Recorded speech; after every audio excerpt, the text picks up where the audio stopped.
Canada's relationship with UN countries continues to be shaky. This week, Canada underwent a universal periodic review at the UN's Human Rights Council in Geneva. Many UN members raised concern about Canada's waning human rights record, especially when it comes to aboriginal rights and racism. Analysts observe that rather than address the substantive criticisms made against Canada by UN members, Canada's government has chosen to deflect attention away from them by focusing on the human rights record of the states making the criticisms. In effect, rather than acknowledging the grave human rights situation faced by Canada's poor, the Harper government is seeking to shoot the messenger. We need to start addressing these things. We are guilty of human rights violations. We have a whole genocide of First Nations, and we need to stop the arrogance and be open and critical to ourselves as to why this is.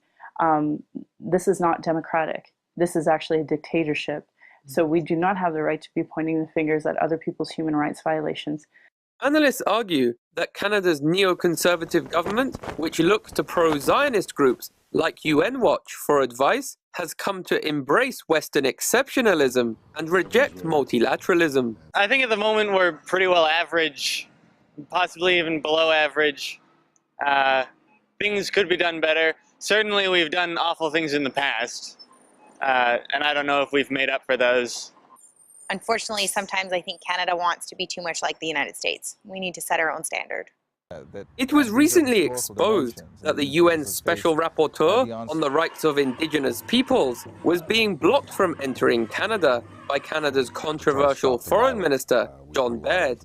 However, this week, as the world was honing in on Canada's human rights abuses, Baird's spokesperson in Geneva, Alyssa Goldberg, relented and indicated that 3 UN special rapporteurs will be admitted to Canada, a development which offers a ray of hope to those thousands of Canadians who have had their human rights violated by the Harper government. Joshua Blakeney, Press TV, Calgary.